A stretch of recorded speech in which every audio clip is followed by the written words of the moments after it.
लिकुराचे हिता लिकुराचे हित वाये माऊलीचे चित ऐसे कळवळ्याची जाती ऐसे कळवळ्याची जाती वाहे माऊलीचे चित ऐसे कळवळ्याची जाती ऐसे कळवळ्याची जाती करीला भावीन प्रीती ऐशी कळवळ्याची जाती ऐशी कळवळ्याची जाती करीला भावीन ऐशी कळवळ्याची जाती ऐशी कळवळ्याची जाती पोटी भार वाहे पोटी भार वाहे त्याचे सर्व स्वाही साये ऐशी कळवळ्याची जाती ऐशी कळवळ्याची जाती त्याचे सर्व स्वाही साये ऐशी कळवळ्याची जाती ऐशी कळवळ्याची जाती तुका म्हणे माझे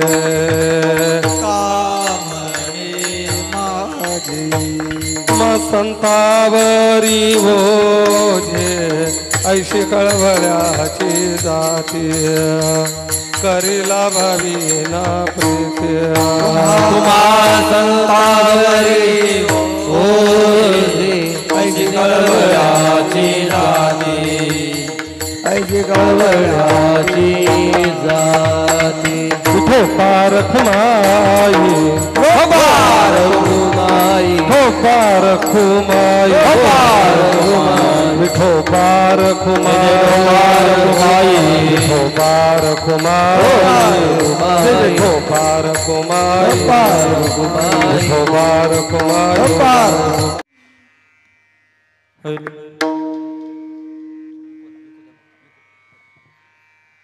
hello hello hello hello hello hello hello रे ना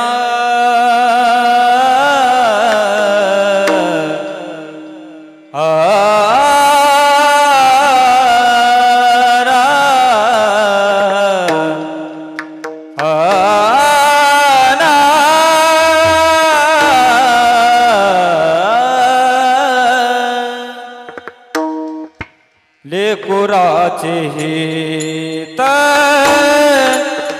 लेकुराचे हित लेकुराचे हित लेकुराचे हित लेकुराचे हित लेकुराचे हित लेकुराचे हित लेकुराचे हित लेकुराचे हित लेकुराचे हित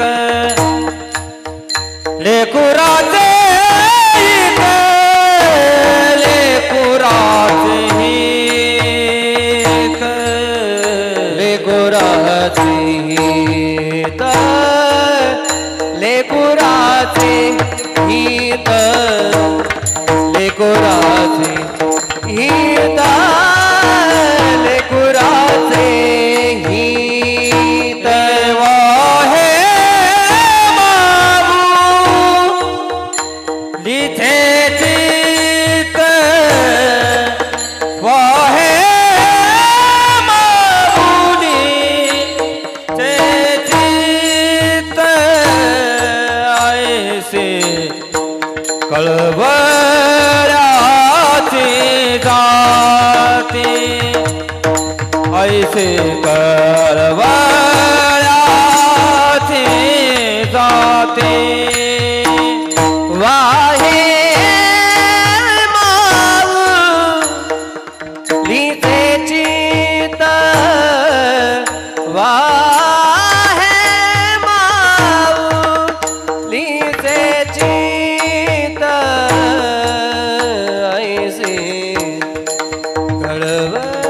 कळवळ्याची जाती ऐसी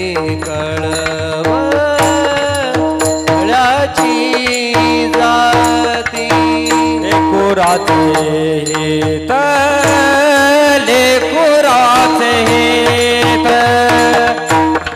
लेकुराचे हित लेकुराचे हित लेकुराचे हित लेकुराचे हित लेकुराचे हित लेकुराचे हित जाणे माऊलीचे चित्त जाणे माऊलीचे चित्त ऐसे कळवळ्याची जाती ऐसे कळवळ्याची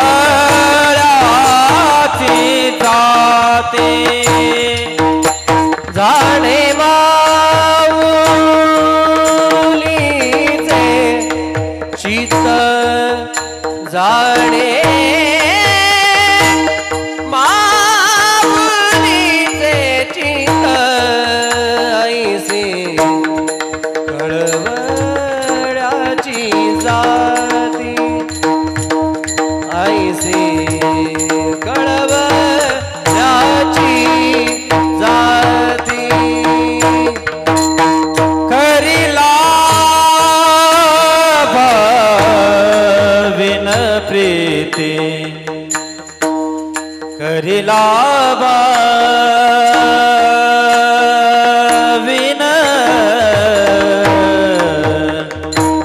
करिला भाविन करिला भाविन करिला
करिला भाविन प्रीती करिला भाविन प्रीती करिला भाविन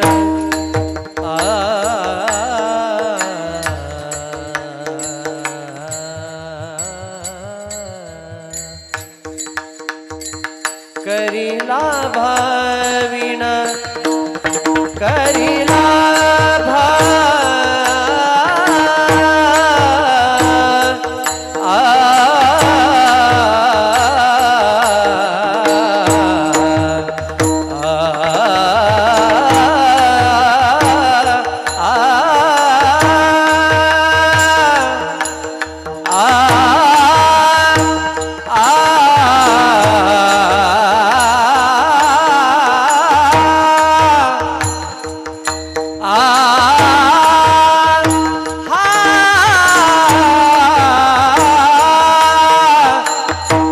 करिला भाविण करिला भाविण करिला भाविण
लेकराचे हित जाणे किंवा वाह्ये माऊलीचे चित्त ऐशी कळवळ्याची जाती करी लाभाविन प्रीती पोटी भारवाहे त्याचे सर्वस्वही साहे ऐशी कळवळ्याची जाती करी लाभाविन प्रीती तुका म्हणे माझे तुम्हा संतावरी ओझे ऐशी कळवळ्याची जाती करी लाभाविन प्रीती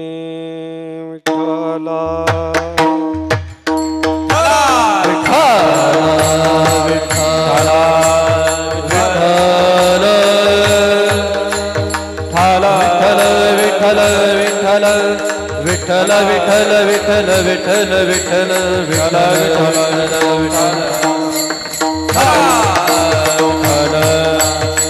विठ्ठल विठ्ठल विठ्ठल विठ्ठल विठ्ठल विठ्ठल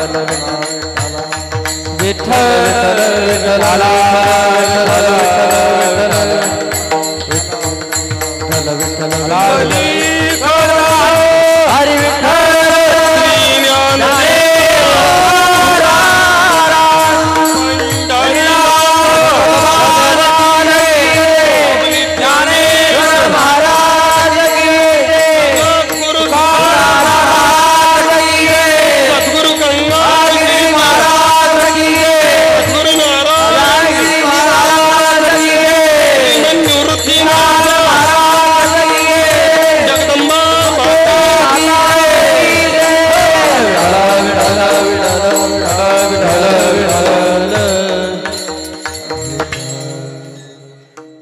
लेकराचे हित वाह्ये माऊलीचे चित्त ऐशी कळवळ्याची जाती करी लाभाविन प्रीती परम पुरुषम शौर्य पांडुरंग मुरारी कमल नैन काना गोपिका चित्त हरी प्रगती निकटे शोभे रुक्मिणी रम्य वामी सदैव धवलसं श्री विठ्ठलं चिंतयामि प्रथम नमन पांडुरंगा करू प्रथम नमन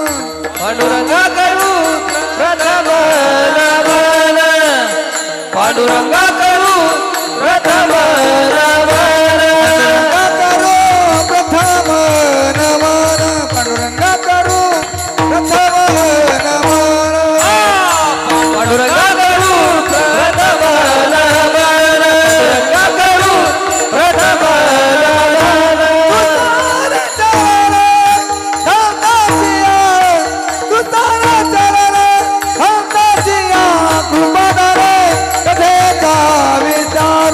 कृपादारे कथे गाविता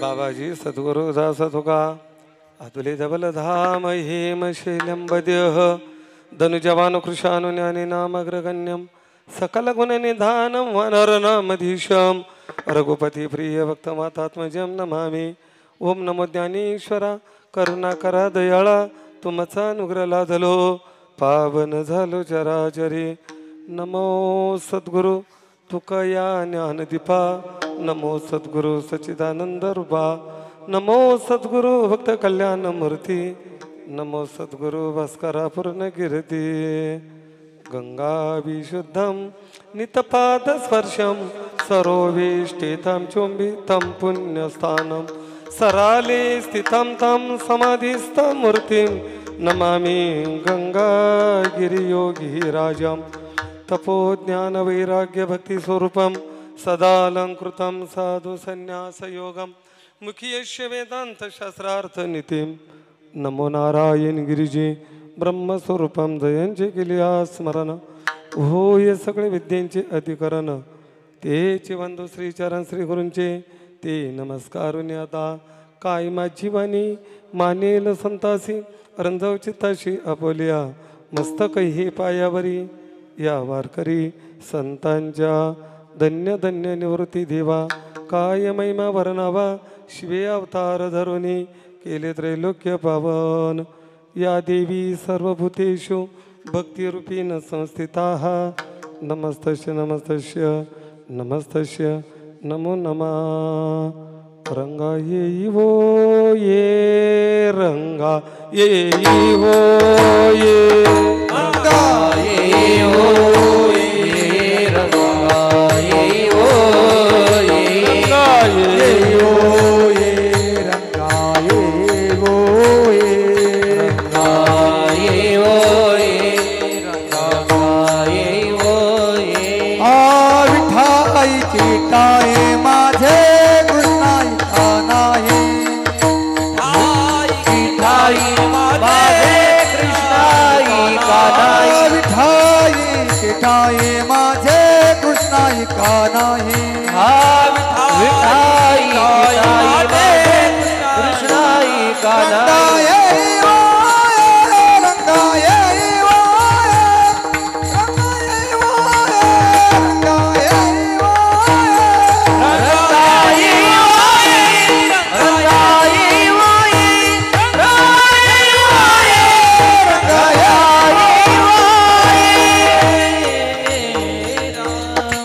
लेकराचे हित वाह्ये माऊलीचे चित्त आईशी कळवळ्याची जाती करी लाभावी न प्रीती प्रस्तुत संकीर्तन सेवेसाठी निवडलेला अभंग महान भगवत भक्त विश्ववंद्य जगद्गुरु श्री तुकाराम महाराज यांचा 4 चरणाचा पहिल्या मंगल चरणातील संतपर प्रकरणातील अभंग आहे। या अभंगावरती दिलेल्या संकल्पित वेळेत बोलण्यापूर्वी काही परिहार देणं उचित ठरेल। श्री क्षेत्र मुखेड आई जगदंबेच्या कृपा छत्राखाली वसलेली पावन पुण्यमय भूमी जगदंबा लॉन्स या पवित्र स्थळी तुम्ही आपण किम निमित्ताने एकत्र आलात याची सर्वांना कल्पना आहे, जाण आहे। तरी सांगणं वक्त्याचं आद्य कर्तव्य या न्यायाने आज या ठिकाणी सर्वांच्या सुपरिचित असलेल्या आणि आज नसलेल्या वैकुंठवासी गंगा भगीरथी जयवंताबाई देवराम पाटील आहेर मातोश्रींना इहलोकी यात्रा संपवून आज 1 वर्ष परिपूर्ण होत आहे। प्रथम पुण्यस्मरण तथा वर्षश्राद्ध किंबहुना संवत्सरिक श्राद्ध या उद्देशाने ज्यांनी कार्यक्रमाचं केलेलं आयोजन, त्यांच्या पश्चात त्यांचे सुपुत्र सन्माननीय वसंतराव देवराम पाटील अय्यर, त्यांच्या कन्या आहेत विमलबाई बनशी कोकाटे, त्याचप्रमाणे लताबाई भागवत काजळे, त्यांचे सुनबाई आहेत सुनीता वसंतराव अय्यर, त्यांचे नातू आहेत सचिन वसंतराव अय्यर, ज्ञानेश्वर वसंतराव अय्यर, योगेश वसंतराव अय्यर, मंगेश वसंतराव अय्यर आणि नात आहेत मैनाबाई काळू अय्यर.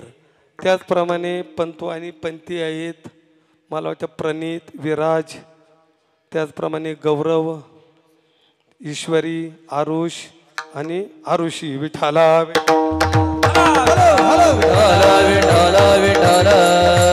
आणि समस्त अय्यर पाटील परिवार ज्यांच्या माध्यमातून दर्शनाच्या ओघाला आमचे परमार्थातील परममित्र हरिभक्त परायण प्रभू महाराज अय्यर बाणगावकर त्या माध्यमातून योग आहेत. आणि आज ज्यांची इथं व्यासपीठावर विशेषत्वाने उपस्थिती आहेत, गायन सम्राट हरिभक्त परायण मयूर महाराज येवली आहेत, हरिभक्त परायण अंकुश महाराज सदगीर आहेत. खरं तर जेव्हा परिसरात येतो तेव्हा त्यांची उपस्थिती असतेच. हरिभक्त परायण आमचे पंडित महाराज आहेत, मृदुंगाचार्य हरिभक्त परायण पंढरपूरकर नाही जेजूरकर, विलास महाराज जेजूरकर आहेत. याच भूमीतील हरिभक्त परायण जाधव महाराज आहेत, दोन्ही बी आज त्याकडे उपस्थित आहेत. खरं तर वारकरी संप्रदायातील एक रत्न हरिभक्त परायण परमेश्वर महाराज जायभावी यांच्या सानिध्यात ज्यांचा काळ विशेषत्वाने जातो, जाधव परिवार तो उपस्थित आहेत. त्याचप्रमाणे उपस्थित विनेकरी महाराज आहेत, उपस्थित भजनी मंडळ मुखेड, मानुरी, सत्यगाव, बरोबर का ना. अजून कोण राहिलं?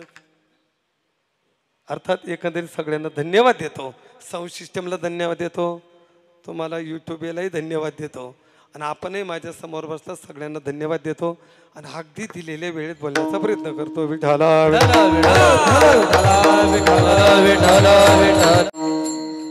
भारतीय संस्कृती आणि पाश्चिमात्य संस्कृती खूप मोठं अंतर आहे. भारतीय संस्कृतीमध्ये ज्यांनी आमच्यावरती उपकार केले ते उपकार मानण्याची पद्धत आहे. म्हणून केलेले उपकार जाणतो त्याला कृतज्ञ म्हणावं आणि केलेले उपकार विसरतो त्याला कृतज्ञ म्हणावं. मग आपली संस्कृती किती उंच आहे, किती प्रिय आहे. आपली संस्कृती कुणा कुणाला देव मानते. तसं तर आमची संस्कृती या भौगोलिक प्रत्येक वस्तूला देव मानते. संत तर त्याचे पुढे मानतात, जे जे भेटे भूत ते ते मानिजे भगवंत, किंवा चराचरात परमात्मा व्यापक आहे ही आमची संस्कृती आहे. म्हणून प्रत्येकाला देव मानते आणि प्रत्येक वस्तूचे उपकार आपल्यावरती आहे. परोपकाराय फलंते वृक्षा, परोपकाराय बहंती नद्या, परोपकाराय दोहंती गव्हा. अर्थात गाय दूध देते परोपकारासाठी, नदी वाहते परोपकारासाठी, वृक्ष फळ सावली देतो परोपकारासाठी, सूर्य उगवतो परोपकारासाठी, पाऊस पडतो परोपकारासाठी, वायू वाहतो परोपकारासाठी. अर्थात प्रत्येक वस्तू ही परोपकारासाठी आहेत. म्हणून त्यापैकी ज्या ज्या वस्तू परोपकार करतात तर प्रत्येक वस्तूची, प्रत्येक व्यक्तीची आमची संस्कृती उपकार मानते. काय मानते? उपकार मानते. आता उदाहरण, उद्या काय आहेत? नागपंचमी, बरोबर. आमची संस्कृती उद्या नागाची पूजा करते. हो, करते की नाही नागाची पूजा? नागाची पूजा करते. का नागाची पूजा करते? तर नाग हा काय जाते शेतकऱ्याचा मित्र आहे. कारण येणाऱ्या पिकाचा नासडी करणारे, जे काही उपद्रव देणारे प्राणी आहेत त्यांचा नायनाट सर्प करत असतो. म्हणून आमची संस्कृती सर्पाची पूजा करते. विठाला विठाला विठाला विठाला विठाला विठाला. खरंच इच्छा झाली होती, नेमका तुमचा फोन आला बरं का आज.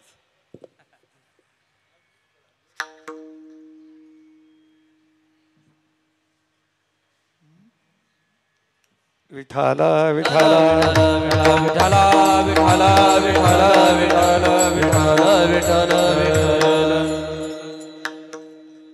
सर्पाची पूजा करते. 2-3 दिवसापूर्वी एक अमावस्या झाली. कोणती? हा बोल जाय रे. एक अमावस्या झाली की नाही? अमावस्या. कोणती अमावस्या? ते आता त्या लोकांनी तो शब्द त्यांच्या सोयीने ठेवलेला आहे. तसं ती आहे दीप अमावस्या. कोणती अमावस्या आहेत? दीप अमावस्या आहे. दीप अमावस्या, कारण तो दिवा अंधार नष्ट करून आम्हाला प्रकाश देतो. आणि तसं दीप हे ज्ञानाचं प्रतीक आहे. दीप अज्ञान नष्ट करून ज्ञानाकडे नेत असतो. म्हणून तर आमची संस्कृती दिवेची सुद्धा पूजा करते. गटार अमावस्याने हा त्यांनी ठेवलेला शब्द आहे. खरा शब्द आहे दीप अमावस्या. कारण त्या दिव्याचा आणि आमचा किती संबंध आहे अगदी एकाच वाक्यामध्ये सांगतो. आणि ज्ञानोबराय सुद्धा सांगतात. या बघा, ज्या वेळेला 5वीची रात्र असते आणि 5वीच्या रात्री आमच्या संस्कृतीनुसार 6वी त्या बालकाचं प्रारब्ध लिहिण्यासाठी येते. म्हणून आमचा माता वर्ग असा आहे का त्या 6वीच्या दिवशी 5वी वरती पहिला दिवा लावला जातो. लावतात की नाही दिवा? बरं, नुसता लावत नाही, तो दिवा भिजू देत नाही. मी नाही, हे ज्ञानोबरायांचं संशोधन आहे. ज्ञानोबराय म्हणतात का 6वीचे राती अन्न विसंबीजे वाती. त्या दिवशी दिवा भिजू येत नाही.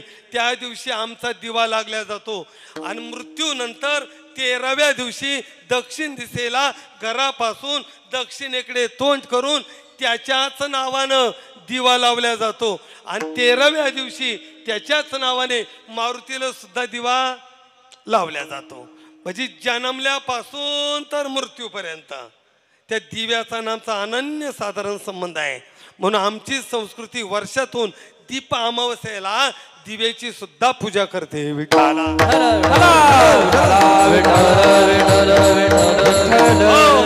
आता उद्या पंचमी आहेत, नागाची पूजा. आता नागाची पूजा 2 बाजूने केली जाते. ऐका, हा शेतकऱ्याचा मित्र आहे म्हणून सुद्धा त्याची पूजा केली जाते. 1 नंबर. आणि 2 नंबर एक कथा सुद्धा आहे त्याच्या पाठीमागे. तर ती कथा अशी आहे, एकदा भगवान परमात्मा विश्रांती करत असताना लक्ष्मी पायाजवळ होती. आणि लक्ष्मीला सांगितलं, लक्ष्मी मी जरा विश्रांती करतोय, जर कोणी अदृष्ट दृष्ट असं जर कोणी आलं तर या सुदर्शन चक्राने त्याचा संहार कर. पण त्या वेळेला योगायोगाने अश्विनी कुमार, आता या अश्विनी कुमारांना पंख आहे आणि घोड्याच्या रूपात आहे. ही अश्विनी कुमार भगवंताच्या दर्शनाला आले आणि हे लक्ष्मीने बघितलं. तिला वाटलं घोड्यांना पंख राहत नाही, म्हणजे अर्थात ते कोणती दृष्ट प्रवृत्तीवाले असले पाहिजे. म्हणून तिने सुदर्शन घेतलं आणि लक्ष्मीने त्या अश्वांचे काय केले, अश्विनी कुमारांचे पंख छाटले. ते खाली पडले, विवळू लागले, नारायण नारायण नारायण धावा करू लागले. देवाला कळालं, देव जागे झाले आणि विचारलं अशी स्थिती का केली. लक्ष्मीने सांगितले, प्रभू मला वाटलं घोड्यांना पंख नसतात, ते दृष्ट कोणतरी असावं म्हणून मी पंख छेदले. पण त्याच वेळेमध्ये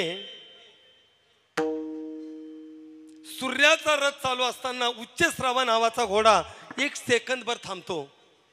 आज सूर्याने तो घोडा थांबल्यामुळे रथ थांबला. म्हणून सूर्यनारायणाने त्याच्या पाठीवरती चाबूक ओढला आणि तो किंक्राळला. तो आवाज लक्ष्मीने ऐकला आणि तिला वेदना झाली. आणि मग विष्णूने शाप दिला, माझ्या भक्ताचे पंख छाटले, त्याचं दुःख तुला झालं नाही, पण परपुरुषाचं दुःख पाहून, त्या घोड्याचं दुःख पाहून तुझ्या अंतकरणात दुःख झालं.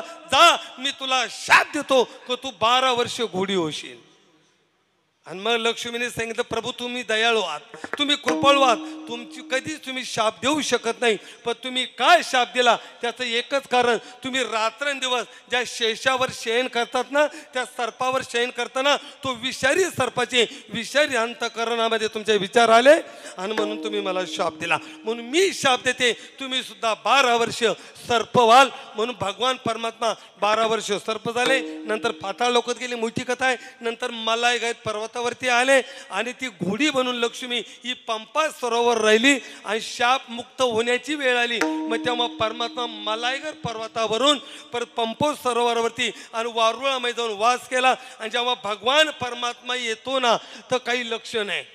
आपल्या घरात जरी देवाची कृपा झाली तरी लक्ष नाही, आपल्या घरात लक्ष्मीची कृपा झाली तरी काही लक्ष नाही. समजून घ्या तुम्ही, जेव्हा जेव्हा आपल्या घरामध्ये एक वेगळा सुगंध येतो, उत्साह येतो, आनंद निर्माण होतो, सकारात्मक विचार येतात, तेव्हा समजून घ्यावं आपल्या घरामध्ये कुलदेवतेचा वास झाला. विठाला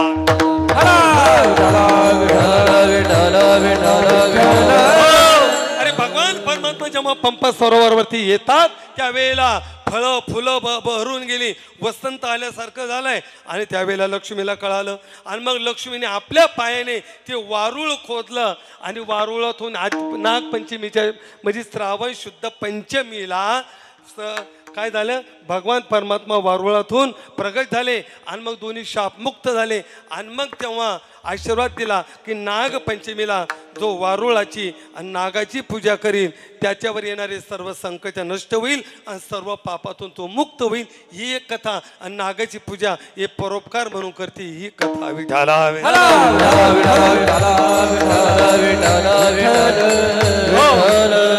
तसे अनेकांचे उपकार आहे, अनेकांचे उपकार आहे.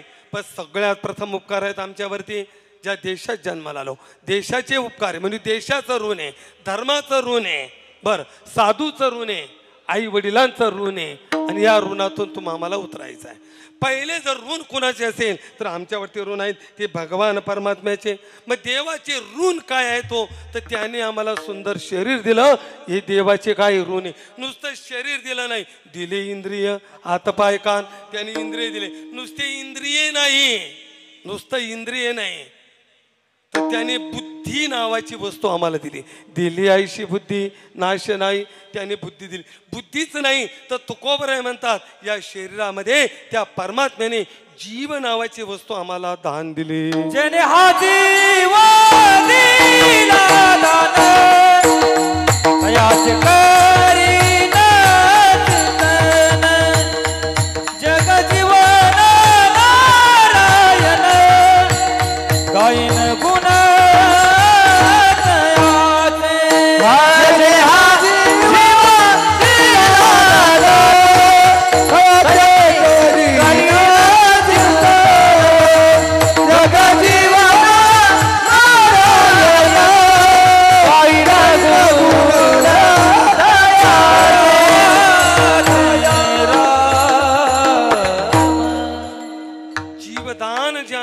त्याचं एकदा का स्मरण करू नये, त्याचं भजन करावं. ही देवाच्या ऋणातून काही अंशी उत्तीर्णता आहे.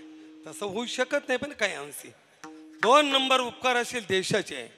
आम्ही ज्या देशात जन्माला आलो म्हणून देशाबद्दल कधी द्रोह करू नये, देशाच्या विरुद्ध बोलू नये आणि देशाच्या विरुद्ध चालू नये. लक्षामध्ये ठेवा, देश कार्य करा, देशाच्या ऋणातून उत्तीर्ण व्हाल. ज्या समाजात जन्माला आला समाज सेवा करा, समाजाच्या ऋणातून काही अंशी उत्तीर्णता आहे. ज्या धर्मात जन्माला आला धर्माने आचरण करा, धर्माच्या ऋणातून उत्तीर्णता आहे. वडिलांच्या उद्देशाने पिंडदान आदी क्रिया करा, वडिलांच्या ऋणातून उत्तीर्णता आहे. पण समाजामध्ये 2 ऋण असे आहेत की या 2 ऋणातून कोणी उत्तीर्ण झाला नाही, उत्तीर्ण होत नाही आणि उत्तीर्ण होणार नाही. अशी कोणती 2 ऋण आहेत तर पहिला क्रमांक आहे साधूचा आणि दुसरा क्रमांक आहे आईचा. विठाला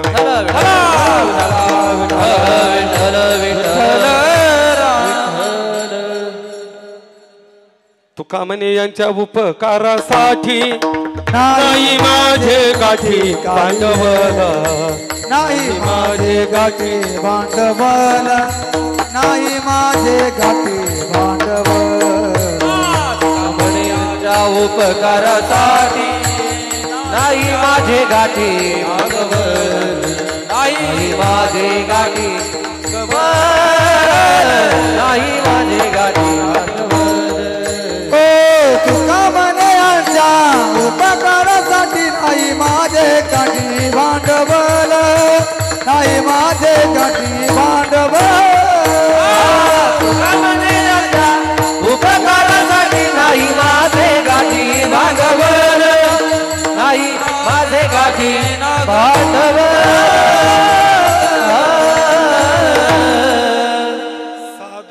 आईच्या ऋणातून आतापर्यंत कोणीही उत्तीर्ण झालेला नाही, उत्तीर्ण होत नाही आणि उत्तीर्ण होणारही. पर काही अंशी उत्तीर्णता होण्यासाठी शास्त्राने मृत्यूनंतर दिलेली क्रिया. विठाला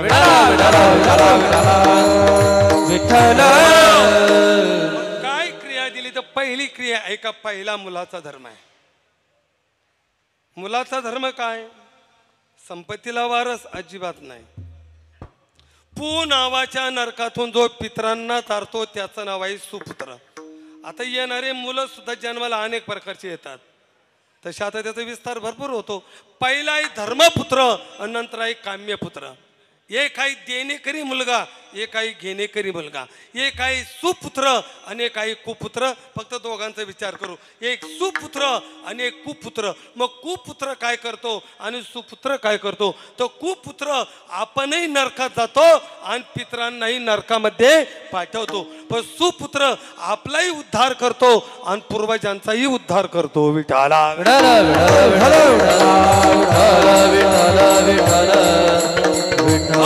मग पुत्राचा पहिला धर्म काय?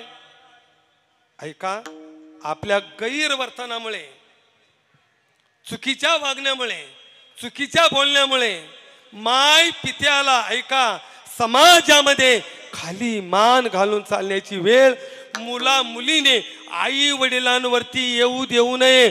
हा पहिला मुलाचा धर्म आहे. मग करावं तरी काय? अजून एक वाक्य ऐका. मी सहज बोलत असतो, नाही गुंठा घेता आला तरी चालेल वा, पण पूर्वजांचा गुंठा हलवू नाही घेतला तर चालेल, पण आहे त्यात तरी बदल करू नाही. वास्तविक वडिलांचं महत्व वाढवावं, नाही वाढवता आलं तरी चालेल, पण आहे त्यांचं महत्व मुलाने कमी करू नये. मग त्याने करावं काय? तर वाढवी महत्व, वाढवी महत्व वडिलांचे, वाढवी महत्व वडिलांचे, वाढवी महत्व वडिलांचे, वाढवी महत्व. हा शांती रूपी नव्हे बोलाचा वाईट, शांती रूपी नव्हे बोलाचा वाईट, शांती रूपी नव्हे बोलाचा वाईट, शांती रूपी नव्हे बोलाचा वाईट. वाढवी महत्व, वाढवी महत्व, वाढवी महत्व वडिलांचे. उत्तमाची गाती तो एक पावेल, उत्तमाची गाती तो एक पावेल.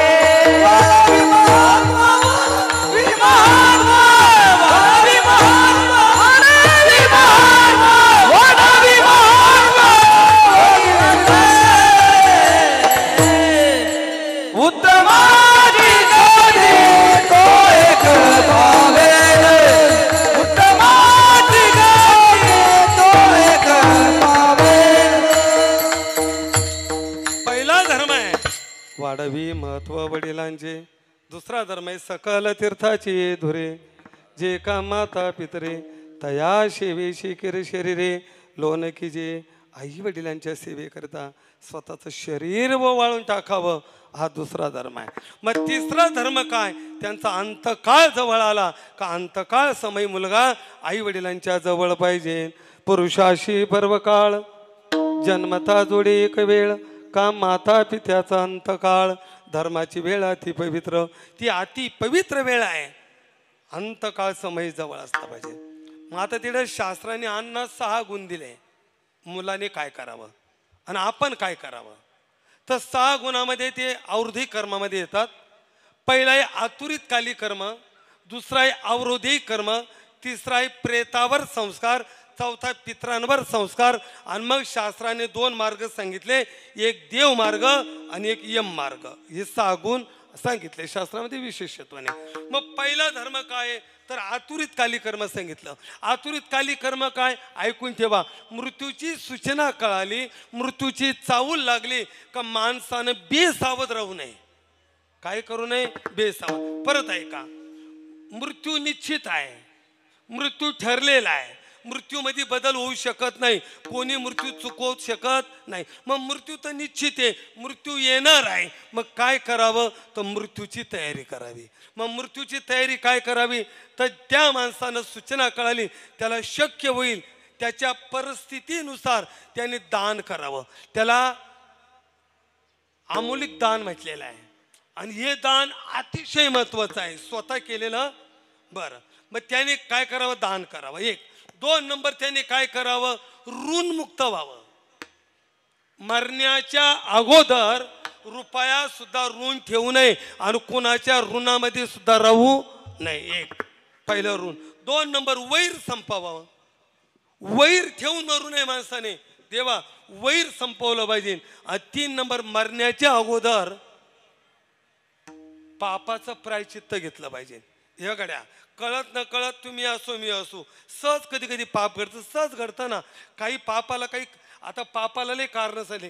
काही कारण कार्य असे अनेक पाप उपपाप महापाप अनुपाप अनेक पाप आहे. आता काही पाप सहज घडतं. आता उदाहरण सांगतो मी. आता इथं आज म्हणजे धर्म मंडप आहेत. इथं कथा कीर्तन चालू आहेत. बरोबर आहेत की नाही? कोण कीर्तनकार हे महत्त्वाचं नाही पण नामस्मरण चालू आहे कीर्तन चालू आहेत. आता घरच्या लोकांनी तुम्हाला पाठवलं.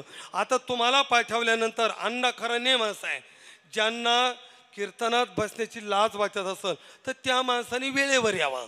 अगोदर येऊ नाही आणि येऊन बाजूला गप्पा मारू नये. काही माणसं कथा कीर्तनाकडं पाठ करून तिकडं व्हावा. काही गोष्टीला विनमुख होऊ नये. साधूला विनमुख होऊ नये. महात्मा असेल त्याच्या सन्मुख व्हावं. देवाला विनमुख होऊ नये आणि हरिकथेला विनमुख होऊ नये. हरिकथा वेळ नाही ना हात जोडा निघून जा. देवासमोर चालले ना हात जोडा. काय बिघडलं हात जोडल्यानंतर? आणि कथा श्रवण करावी. पण नाही करता आली तरी चालेल काही बिघडावं नाही.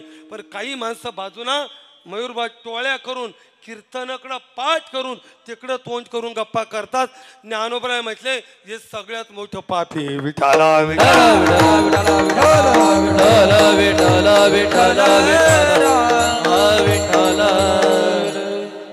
हरिशी विनमुख तो नर पापिया. हरिशी विनमुख पापिया. नामासी विनमुख तो नर पापिया.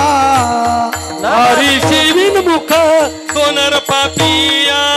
हरिविना धावया नपवे कोणी.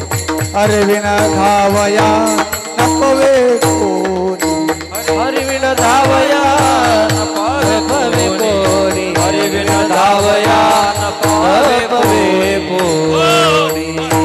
हरीला विनमुख साधूला विनमुख कथेला विनमुख झालं त्याला पाप म्हटलेलं आहे. आता हे सहज घडलं का नाही? असं सहज पाप घडतं पण मरण्याच्या अगोदर पापाचं प्रायचित्त घेतलं पाहिजे. पाप घेऊन मरू नये माणसाने. पापाचं प्रायचित्त घ्या. आणि नाही प्रायचित्त घेतलं आलं तर ज्ञानोबराय म्हटले कमीत कमी अनुताप तरी झाला पाहिजे. शेवटी केलेल्या नीच कर्माचा पाप कर्माचा वाईट कर्माचा माणसाला काय व्हावा? अनुताप व्हावा. अनुताप तीर्थीनं आला नावनी जो मजा तो आला. ज्ञानोबराय म्हटले त्याचं पाप आता सगळं नष्ट झालं. अनुताप व्हावा आणि मग तो मुलांसाठी धर्म येतो. मग ही लक्षणं कळाली तर मग मुलाने ती आतुरित काली कर्मामध्ये सांगितलेलं आहेत. आता ती आतुरित कालमामध्ये आणि ते संस्काराविषयी आता दशक्रियेपर्यंत आला तो थांबतो मी. आणि नंतरचा जो विषय आहे प्रेतावर संस्कार त्याचं नाव आहे श्राद्ध. विठाला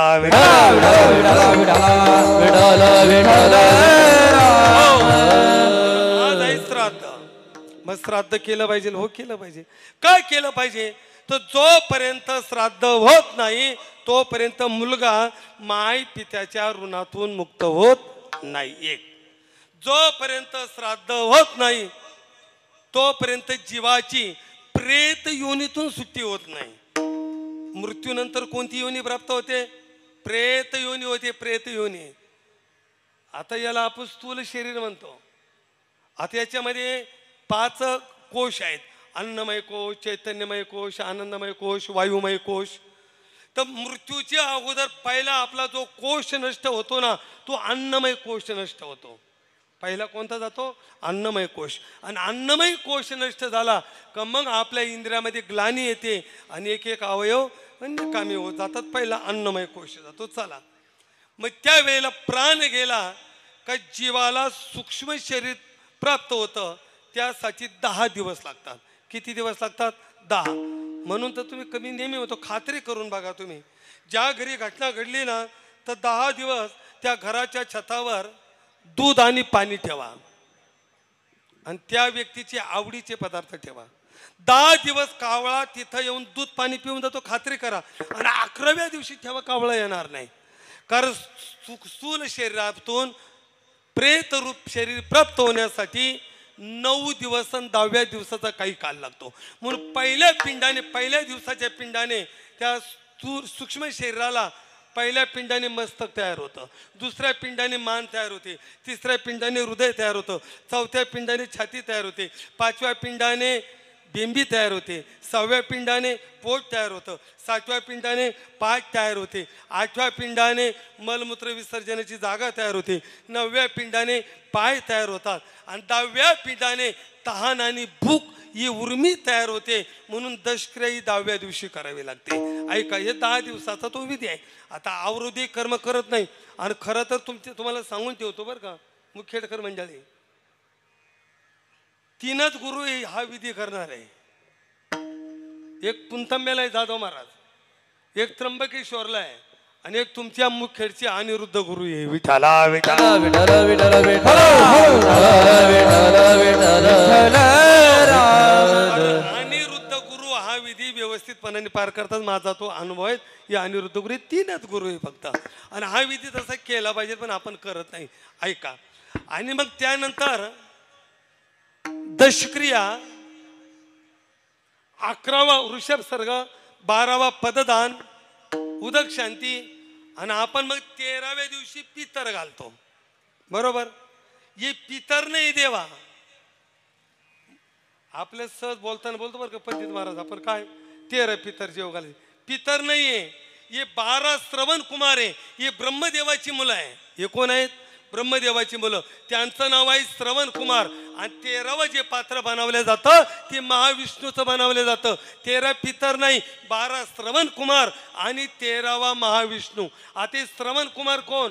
तर जेव्हा जन्माला येतो तेव्हा हे श्रवण कुमार बॉडीगार्ड म्हणून आपल्या बाजूला उभे राहतात. आणि रोज दिवसामध्ये आपण जे काही चांगलं वाईट कर्म करतो त्याचं टिप्पण करून, ऐका, त्याचं टिप्पण करून छातीच्या डाव्या बाजूला इकडं पोकळी आहे आणि केलेले आयुष्यभर चांगलं वाईट कर्म ते इथं संच करतात. कोण? श्रवण कुमार. आणि ते संच केल्यानंतर जर पाप कर्म असेल तर मृत्यूच्या वेळेला ते सगळं पाप, ते नीच कर्म कंठामध्ये येतं. म्हणून त्याचा वाद बाहेर जात नाही. आणि ते श्रवण कुमार हे 13व्या दिवशी त्यांना भोजन दिलं जातं. विठाला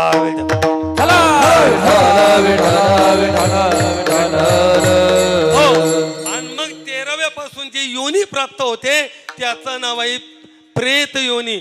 आणि जोपर्यंत श्राद्ध होत नाही तोपर्यंत जीवाची त्या प्रेत योनीतून सुट्टी होत नाही. म्हणून श्राद्ध करावं लागतं. एक मन सगळ्यांना माहिती आहे, बाप दाखव नाही तर श्राद्ध घाल. बाप दाखव, तुझा बाप जिवंत आहे मग श्राद्ध करावं लागेल. आता इथं लोकांनी अजून असे नवीन नवीन पद्धती काढत गेले. ते म्हटले बाबा इतका मोठा खर्च केल्यापेक्षा जर एखाद्या संस्थेला जर दान दिलं तर मग श्राद्ध होणार नाहीत का? शास्त्र म्हणतं होणार नाही. संस्था कमान बांधील, संस्था फोटो लावील, संस्था बोर्ड लावील, पण श्राद्ध हे कर्म आहे आणि हे कर्म मुलाने करायचे, लक्षामध्ये ठेवा. तर श्राद्ध कर्म करावाचं लागतं. ऐका, मग श्राद्ध केलं पाहिजे. बर नाही केलं तर आता कोणी करायचं, कुठं करायचं, कसं करायचं, आता हे लई चिंता नाही. ऐका, बऱ्याच वेळेला असं घडतं महाराज, बाप मुकला ताकाला आणि लाडू घातले लोकाला. जिवंतपणी आई वडील अन्न करता मारले आणि मग मेल्यानंतर 16, हे शास्त्र संमत नाही.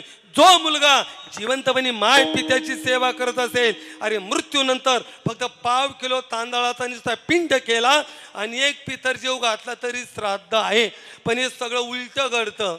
तुकोबराय म्हटले जिवंतपणी अन्न नाही, जित्या नाही अन्न मेल्यावरी पिंड दान, मेल्यावरी पिंड दान, मेल्यावरी पिंड दान.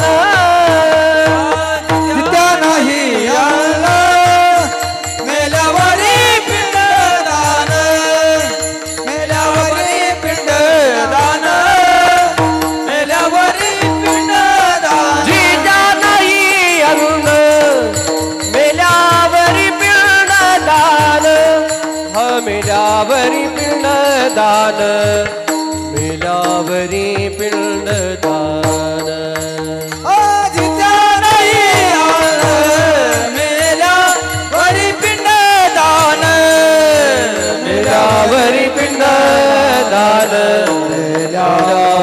पिंडदान भुक्या नाही अन्न मेल्यावरी पिंडदान हे तो चाळवा चाळवी. आणि अजून एक पंडित बाबा फसवणूक सांगितली तुकोबारायांनी गाथ्यात. बघा आपण पितृपक्षामध्ये किंवा पितर जेवताना आपण अशी पद्धत वापरतो बरं का. माझं मत नाही तुकोबारायांचं मत आहे. महाराज म्हटले हे काय करतात, बायकोला म्हणतो आईच्या ठिकाणी तू सुवासीन आणि वडील यांच्या ठिकाणी मी पितर राहतो आणि जेवण आपण घालून टाकू. तुकोबाराय म्हटले असं नाही चालत, ही फसवणूक आहे. बाईला सुवासीन आई आपण पितरांच्या ठाई हे तो चाळवा चाळवी ही फसवणूक हे नाही. मग ऐका, मग श्राद्ध करावं लागतं. आता पहिला प्रश्न आहे, श्राद्ध कोणी केलं पाहिजे? तर खऱ्या अर्थाने श्राद्ध हे वडील मुलाने केलं पाहिजे. पहिला जो मुलगा आहे त्याचं नाव धर्मपुत्र आहे. मग शास्त्रानुसार पहिला मुलगा जन्माला आला की आपण पितृऋणातून मुक्त होतो. म्हणून आता आपण ते करत नाही. मुलगा जन्माला आल्यानंतर वडिलांनी पुत्रमुख बघावं आणि पुत्रमुख बघत असताना विधी दिला. त्यांनी मध घेतलं पाहिजे, सोन्याची काडी घेतली पाहिजे. त्या सोन्याच्या काडीने ते मधाला लावून आणि लेकराच्या जिभेवर त्या मधाने होम काढला पाहिजे. म्हणजे बाप काय करतो, पुत्रमुख पाहतो. बापाने पुत्रमुख बघितलं का तो पितरांच्या ऋणातून उत्तीर्ण होतो. आणि म्हणून शास्त्र सांगतं पुत्रमुख जर नाही बघितलं तर पितरांच्या ऋणातून उत्तीर्णता होत नाही. आता याच्यामध्ये तुम्हाला श्रीमद भागवताची कथा आहे, तुम्ही ऐकलेली आहे. विठाल विठाल विठाल विठाल विठाल विठाल. श्रीमद भागवतामध्ये आलेली कथा आहे जरत्कारूची. जरत्कारूची कथा अशी आलेली, एक दिवस जरत्कारू रस्त्याने जात असताना एक वट वृक्ष आहे. त्या वृक्षावरती अनेक ऋषी मुनी लोंबकळलेले आहेत आणि मोठमोठे उंदीर त्या वडाच्या झाडाच्या मुळ्या कोरताडताय. जरत्कारू मारू लागला. पण ते ऋषी म्हटले बाबा जरत्कारू ते उंदीर नाही तो काळ आहे आणि आम्ही ऋषी मुनी नाही तुझे पितर आहोत आणि आम्ही उलटे काळ टांगलो. म्हटले तू लग्न न केल्यामुळे आणि तुला मुलगा न झाल्यामुळे पिंडोदक क्रिया बंद झाली. आणि पिंडोदक कारण मुलाचा धर्म आहे जल प्रदान, तिल प्रदान आणि पिंड प्रदान. या 3 क्रिया मुलांनी करायच्या आहे. या 3 क्रिया बंद झाल्यामुळे आता आम्ही अधोगतीला चाललेलो आहे. मग तुला लग्न करावं लागेल आणि जोपर्यंत तुला पुत्र होत नाही तोपर्यंत आम्हाला पिंडोदक क्रिया करायला कोणी नाही. मग त्याने आज घातली माझ्या नावाची जर मुलगी मिळाली तर मी लग्न करीन. मग तो पाताळ लोक जातो म्हणतात जरत्कारू नावाची मुलगी मिळाली. पतीने सांगितलं जोपर्यंत मुलगा होत नाही तोपर्यंत मला सोडता येणार नाही. कथा मोठी. भाऊ त्याला 9 कन्या झाल्या आणि 10वा जो मुलगा झाला तो कपिल मुनी. विठाला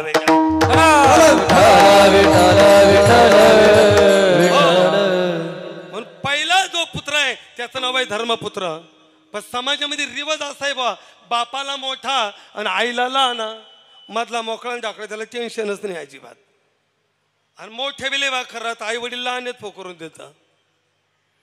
मग मोठ्याची संमती असेल तर लहान मुलाने केलं तरी चालेल. मुलगाच नाही मानस पुत्र दत्तक इतकंच नाही तर पुढे सांगतो मुलीचा मुलगा द्वैत्र त्याला सुद्धा श्राद्ध करण्याचा अधिकार आहे. पत्नीला सुद्धा अधिकार आहे, मुलीला सुद्धा अधिकार आहे, सूनबाईला सुद्धा अधिकार आहे. विठाला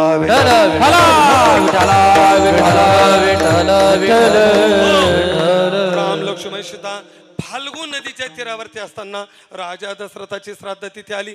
ब्राह्मण बोलवले. ब्राह्मण म्हटले प्रभू पूजेला बसा. बरं प्रभू पूजेला बसले. पण वनामध्ये असल्यामुळे साहित्य नाही. मग ब्राह्मणाने सल्ला दिला तुम्ही जंगलामध्ये जा, चांगल्या दर्जाचे फळं घेऊन या. राम आणि लक्ष्मण फळं आणण्यासाठी गेले. सीतामाईला ब्राह्मणाजवळ ठेवलं आणि दुपारी 12 वाजता राजा दशरथाचा फाल्गुन नदीमधून वरती आला आणि पिंडदान मागू लागला. पण एकही मुलगा नाही, काय करावा. सीतामाई चिंता करू लागल्या.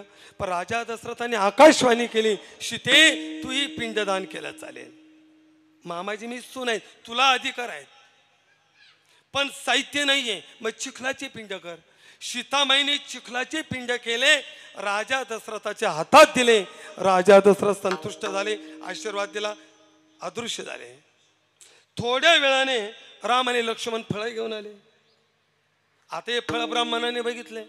ब्राह्मणाला असं वाटलं दोनदा पिंडदान झालं नाही तर हे फळं आपल्याला मिळणार. त्या फळाच्या अपेक्षेने खोटं बोलले. मग सीतामाई म्हटलं, अहो गुरु तुम्ही भूदेव आहात, धर्मशास्त्र माहिती आहे आणि तुम्ही ऐका, आपल्या भावांची किती भावबंदकी असू द्या, आई वडील गेल्यानंतर 2 दशक्रिया होत नाही, 2 तेरावे होत नाही आणि 2 दावे होत नाही, 2 श्राद्ध होत नाही. करीत असेल तुमच्याकडे पुरस्कार असेल तर देऊन टाका एखादा. होत नाही. तरी ब्राह्मण खोटं बोलला आणि मग सीतामाईने शाप दिला, तुम्ही भूदेवात वेदमूर्ती आहात, फलाच्या अपेक्षेने खोटं बोलता, जा मी तुम्हाला शाप देते, इथून पुढे तुम्हाला किती दान दिलं तरी तुमचं समाधान होणार. अख्खा महाराष्ट्र दिला तरी उद्योग बंद नाही. विठाला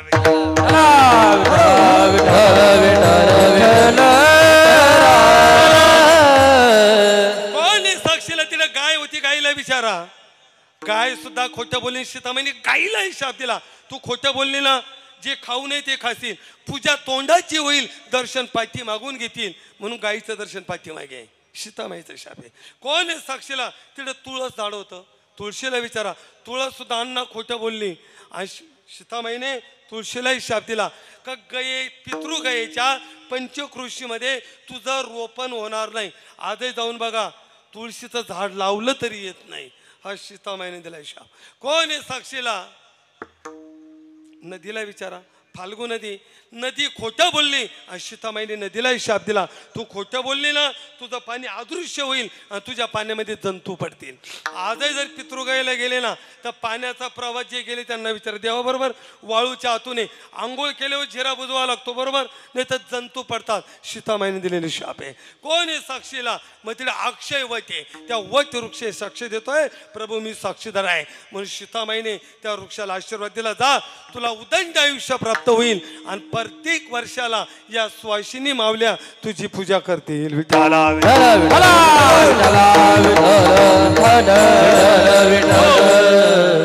वट वृक्षाला 1000 वर्ष आयुष्य.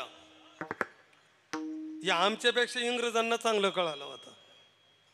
बघा ना, इंग्रजांनी हवेच्या कडेला वटवृक्ष लावले, पानवट्यावरती वटवृक्ष लावले, कालव्याच्या कडेला वटवृक्ष लावले, गावाच्या चौकात वटवृक्ष लावले. कारण कार्बन डायऑक्साईड नष्ट करणारा आणि प्राणवायू रात्रंदिवस पुरवणारा वृक्ष कोणता आहे? वटवृक्ष. पण मेरा भारतमान अख्खे रोडचे वड सोडले, येड्या बाबळीच लावल्या. विठाला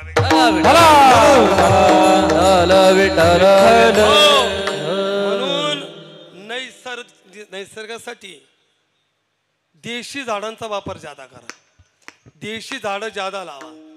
कारण वट वृक्ष हा सामान्य वृक्ष नाहीये. विषय लांबतोय, आता तुमच्याकडे काय पाहायला वेळच नाही आज बरं का, ऐका, पण विषय लांबतोय. हा, वट वृक्ष हा पितृवृक्ष आहे.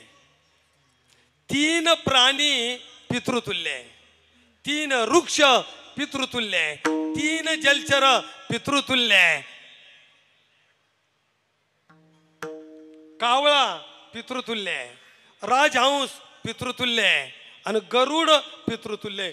वट वृक्ष पितृतुल्य, पिंपळ वृक्ष पितृतुल्य, बेल वृक्ष पितृतुल्य, सर्प पितृतुल्य, मासा पितृतुल्य, कासव पितृतुल्य, कुत्रा पितृतुल्य, गाय पितृतुल्य आणि हत्ती पितृतुल्य. विठाला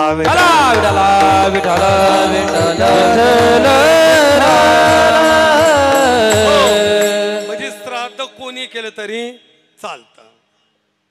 आता श्राद्धाचे प्रकार किती, श्राद्ध कुठं करावं, तर खऱ्या अर्थाने श्राद्धाच्या दिवशी 4 नैवेद्य दिले जातात. एक कुत्र्याला, एक कावळ्याला, एक गाईला आणि एक माशाला जलाशयामध्ये सोडावा लागतो. तर खरी श्राद्धाला जागा अशी सांगितली, गंगा पाहिजे, गावची नदी पाहिजे, नाला पाहिजे, तलाव पाहिजे, सरोवर पाहिजे किंवा जवळ विहीर तरी पाहिजे. कारण सेवाचा जो पिंड घेतला जातो तो माशासाठी अर्पण करावा लागतो. ऐका, म्हणजे श्राद्धाला आणि नाही जागा मिळाली जिथं श्राद्ध करायचं ती जागा किमान गावरान गायच्या शेणाने तरी सारवलेली पाहिजे. विठाला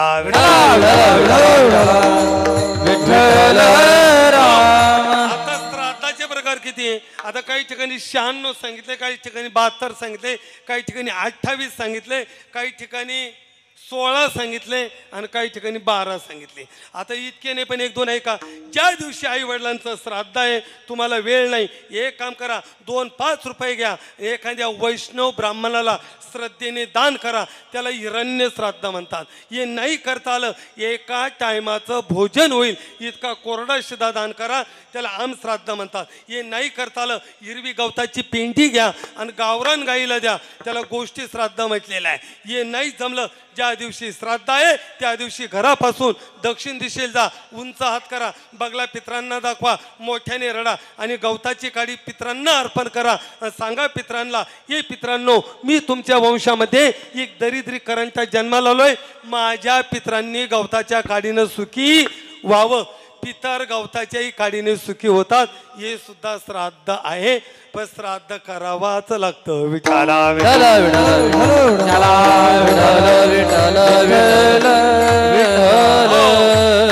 मग तुम्ही म्हणाल श्राद्ध नाही केलं तर स्वर्गात केलेली पितर दात खातात. अहकटा त्याचे करीती पितर, अहकटा त्याचे करीती पितर, अहकटा त्याचे करीती पितर, अहकटा त्याचे करीती पितर, अहकटा त्याचे करीती पितर, अहकटा त्याचे करीती पितर, अहकटा त्याचे करीती पितर, अहकटा त्याचे करीती पितर. वंशी दुराचारी पुत्र झाला, वंशी दुराचारी, वंशी दुराचारी पुत्र झाला, गळेची ना गर्भ नवेची गावात, गळेची ना गर्भ नवेची गावात. वंशी दुराचारी पुत्र झाला, वंशी दुराचारी पुत्र झाला, गळेची ना गर्भ नवेची गावात, गळेची ना गर्भ नवेची गावात. ती पितर शाप देतात. काय शाप देतात? तर श्राद्धादी कर्म, पिंडदान आदी क्रिये त्यांचं स्मरण नाही झालं तर त्यांचं अधपतन होतं. पितरांचा आता पितर 3 आहे, एक उत्तम पितर, एक मध्यम पितर, एक कनिष्ठ पितर. आता उत्तम पितर हे तळातळ नावाच्या पातळात राहतात, मध्यम पितर स्वर्गात राहतात. म्हणून ज्ञानोबरायांनी सुद्धा वर्णन केलेलं आहे. ज्ञानोबराय म्हणतात, पितरी पितर काय करते, कासयाने स्वर्गी बसते, म्हणून ती येते कुळापाशी. पितर काय करतात? त्यांचा मान स्वर्गात उंच केव्हा राहतो? ज्या वेळेला त्यांच्या पश्चात त्यांच्याकरता मुलगा काहीतरी कर्म करतो तोपर्यंत त्यांचा मान आहे. आणि जोपर्यंत पुण्य संपलं आणि मुलाने जर क्रियाकर्म बंद केली मग त्यांचं अधपतन होतं. आणि अधपतन झालं त्यांना राग येतो आणि मग ते शाप देतात. विठाला विठाला विठाला विठाला. पितर अधपतना जाती, पितर अधपतना जाती, शाप देती अति क्रोधे, शाप देती अति क्रोधे, शाप देती अति क्रोधे, शाप देती अति क्रोधे, शाप देती अति क्रोधे. पितर अधपतना जाते, शाप देती अति क्रोधे, शाप देती अति क्रोधे, शाप देती अति क्रोधे. शाप देती शाप देती आधी क्रोधे शाप देती आधी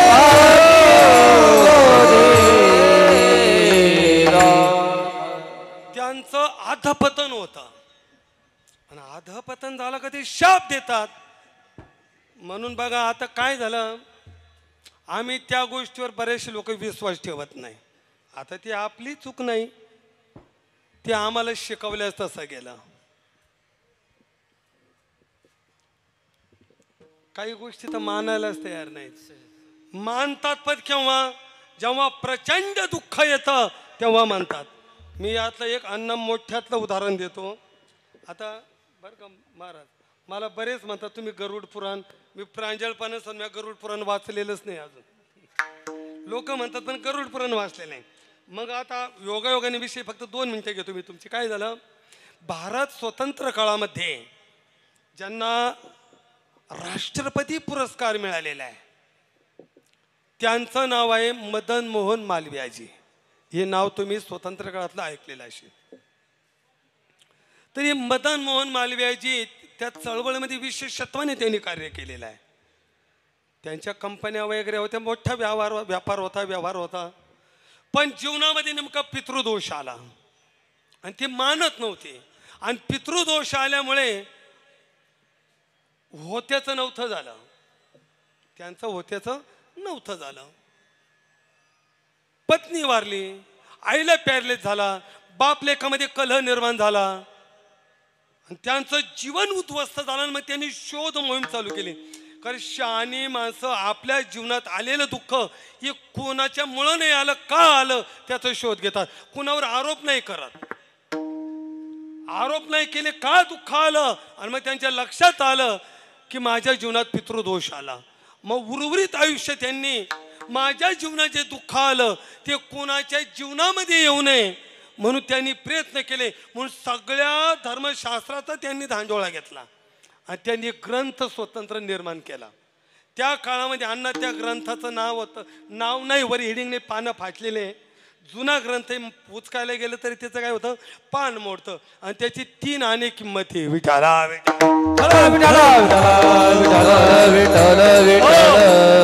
त्यांनी मनोगत तिथून सुरुवात झालेली मनोगत लिहिलेलं आहे. माझ्या जीवनाचे पितृदोषामुळे दुःख आलं हे समाजाच्या येऊ नये आणि मी जे आयुष्यभर ग्रंथ लिहिला याचा समाजापुढे कोणीतरी प्रगट करावं.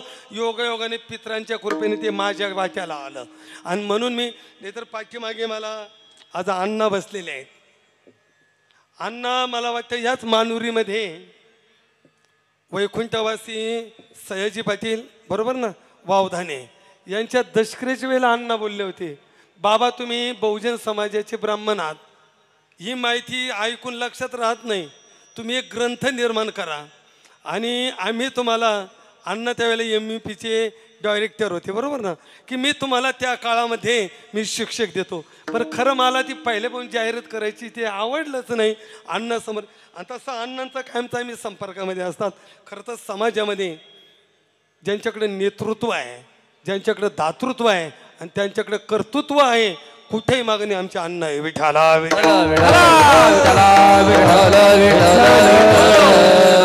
तालुक्यामध्ये समाजाशी इतकी नाळ जोडलेली आहे की मी जेव्हा आता येवल्या तालुक्यात जेव्हाही कामाला येतो, कार्यक्रमाला येतो महाराज, तेव्हा बनकर परिवाराचा कोणीतरी व्यक्ती त्या कार्यक्रमामध्ये हजर असते. विठाला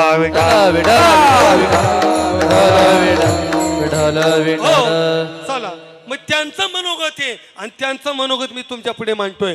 मग त्यांनी सांगितलं पितृदोष येतोच, माना न माना. मग आपले पितर नाराज होतात. मग आपले पितर जर नाराज असेल मग त्याचे लक्षणं काय, तर 1-2 लक्षणं सांगतो बघा.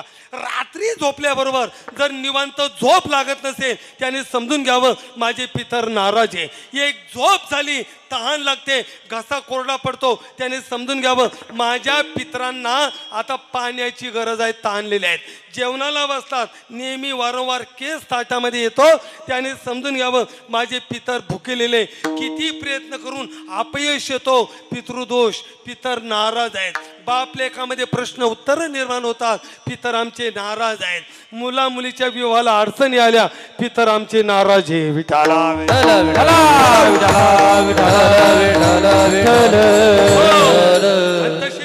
दोषाला अनेक अनेक कारण आहे, पण आता आपणच दोघं बोलू. तुम्ही माझ्या समोर आहे, थोडं मी आपल्या कळण्यासाठी तुमचं बोलत नाही आणि नेहमी बोलतो, आजही बोलतो. ऐका, मग मला एक विचारतो मी तुम्हाला, मला एक सांगा, तुमच्या पंजोबांचं नाव काय आहे बरं? जे असेल ते. त्यांना किती भाऊ होते? मी म्हणतो 3 होते. कळण्यासाठी जलद गतीने 3 होते. त्यापैकी दोघांचा विस्तार वाढला, बरोबर, एकाचा विस्तार वाढला नाही. मग ज्याचा विस्तार वाढला नाही त्याचं इस्टेट वारस हक्काने कुणाकडे आलं? नामदेव भाऊ, दोन्ही पंजोबाकडं. पंजोबा गेले, कुणाकडे आलं? आजोबा. आजोबा गेले, वडील. आणि वडील गेल्यानंतर पिंडदान करताना आपण कुणाचं करतो?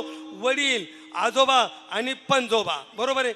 पण ज्याचं इस्टेट खातो त्याचं नावही माहिती नाही ना. त्याचं काय? तुम्हाला जरी त्याचं नाव माहिती नाही, पण तुम्ही त्या गोत्रात जन्माला आले ना, तर त्यांना माहिती आहे ना आमचं गोत्र पुढे चालू आहे, त्याला इच्छा आहे. आता इथे एक मुद्दा अजून एक क्लिअर करतो बरं का. एक मुद्दा विठाला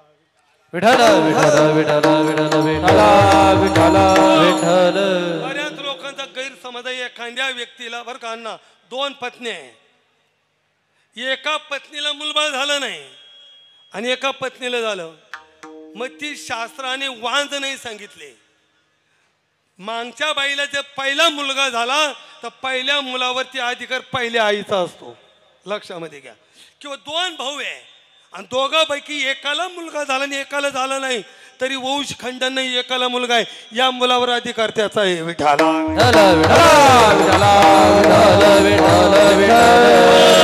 म्हणून त्यांना ज्यांना कोणी नाही त्यांची आठवण करावी लागते. मग आम्ही इस्टेट वापरतो, बरोबर आहे. हां, मग मला सांगा, त्यांची आठवण केली की नाही? वारस हक्काने इस्टेट आलं.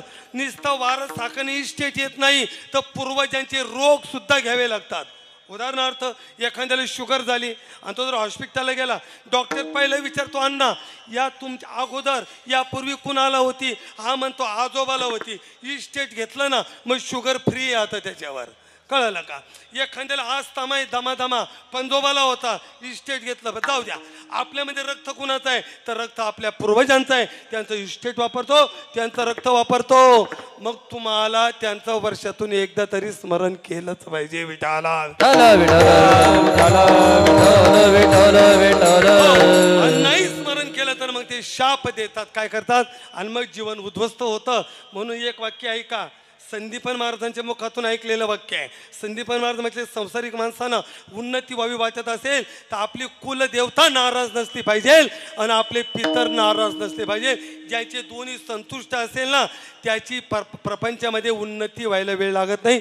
आणि त्याच्याही पुढे तुम्ही ऐकून ठेवा, पितरांच्या कृपेशिवाय परमार्थही सिद्धीला जात नाही, कडेला जात नाही. विठाला म्हणून श्राद्ध करावं लागतं. ठीक आहे, मग श्राद्ध आज आहे वर्ष श्राद्ध. वर्ष श्राद्ध का करायचं? तर 13 दिवसापर्यंत जीवदशा ही मृत्यू लोकात. किती? 13 दिवसापर्यंत मृत्यू लोकात.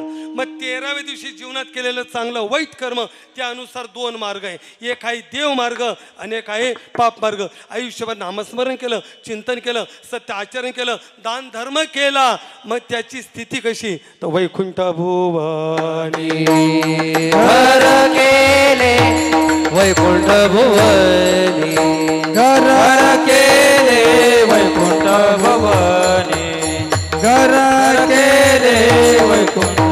हा ज्ञानदेवा ध्यानी रामकृष्णवाणी, वैकुंठ भुवनी घर केले, वैकुंठ भुवनी घर केले. ज्ञानदेवा ध्यानी रामकृष्णवाणी, वैकुंठ भुवनी घर केले, वैकुंठ भुवनी घर केले. नामस्मरण साधना केली तर, आणि त्याचा प्राणय कसा जातो तर ज्ञानोबरांनी 2 मार्ग सांगितले. एक आरचिर आणि दुसरं धुम्र. का झाकले या गचीचा दिवा, नेनाजी काय झाला केव्हा, या रीती पांडवा जो दे ठेवी, अशी त्याची स्थिती. पण जीवनात जर पापच कर्म केलं तर यमाचा पाहुणा प्राणी होय, यमाचा पाहुणा प्राणी होय. हरिविन जन्म नरकाची पैजान, हरिविन जन्म नरकाची पैजान,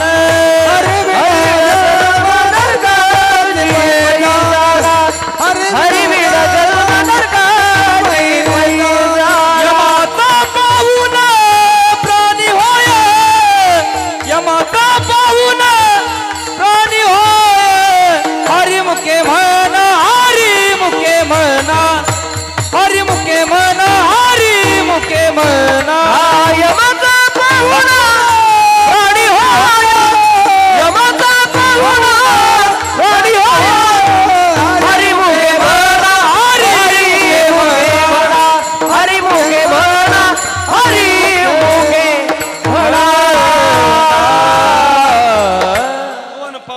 हरीचा पाहुणा आणि एक यमाचा. शांती दया पाहुणा एक हरीचा पाहुणा होतो आणि एक यमाचा पाहुणा होतो. मग प्रवास चालू होतो 13व्या दिवशी. रस्त्याने यम राजा विचारतो. आता इथं बऱ्याच लोकांना शंका आहे महाराज यम आहे का. बरं यम कोणी बघितले का. जर बघितले नाही तर मानायचे कसे नाही ना. मग विश्वास कसा ठेवायचा तर विश्वास हा ज्ञानोबरायावरती ठेवायचा. ज्ञानोबराय म्हटले की नाही यमाचा पाहुणा प्राणी होय. आणि असं नाही ज्ञानोबरायांनी अण्णा एक वाक्य सांगतो अलीकडल्या शास्त्रज्ञांचे सगळे शोध ज्ञानोबरायांनी मोडीत काढलेले. हे तुम्हाला माहिती नसेल. एकच सांगतो मी जादा बोलत नाही. मला एक सांगा झाडाचं तुटलेलं फळ खाली आलं हा शोध न्यूटनने लावला. काय का पृथ्वीमध्ये काय आहे गुरुत्वाकर्षण आहे. पण ज्ञानोबराय म्हटले गुरुत्वाकर्षण नाही तत्वाचं तत्वाशी आकर्षण आहे ज्ञानोबराय म्हटले. मग तुम्ही म्हणाल कसे तर 5 तत्व आहे पृथ्वी आप तेज वायू आकाश. मला एक सांगा जेव्हा आपण अगरबत्ती पेटवतो धूर वरती जातो का खाली येतो. वरती जातो ना. धूर कुठे जातो वरती जातो. का जातो तो वायू तत्व वरती आहे आणि धूर हा कार्बन डायऑक्साईड आहे. वायू तत्व वरती आहे म्हणून धूर वरती धूर खाली. मग गुरुत्वाकर्षण खाली यायला पाहिजे होता ना नाही येत. चला दिवा लावला ज्योत वरती जाते का खाली येते. ज्योत सुद्धा वरती जाते का तर अग्नि तत्व वरती आहे. पाणी कुठेही सोडा ते खालीच जातं. कारण का तर पाणी तत्व खाली आहे. मग ज्ञानोबराय म्हटले गुरुत्वाकर्षण नाही तत्वाचं तत्वाशी आकर्षण आहे. विठाला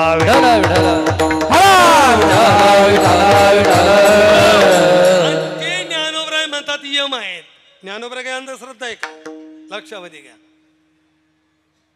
यमाचं दर्शन होतं यम आहे बऱ्याच लोकांना कळतात पण आम्ही विश्वास ठेवत बी नाही त्याच्यावर. मी आजींना विचार नानी बसली आमची पुढे नानीला विचारतो नानी मला सांग सकाळी सकाळी जर घरासमोर कावळा ओरडला तर जुने लोक काय म्हणायचे पाहुणे. मान जर तोंड धुवायला लागले तुम्ही काय म्हणायचे पाहुणे. तव्याला डोंगर लागले तुम्ही काय म्हणायचे पाहुणे. बरोबर आहे. म्हणजे कावळा ओरडला का पाहुणा येतो का नाही. हे माझा शोध नाही हा ज्ञानोबरायांचा शोध आहे. म्हणून तर ज्ञानोबरायांनी मयुराला नाही विचारलं. पहिलं तो गे काऊ को कहता है. पहिलं तो गे काऊ को कहता है.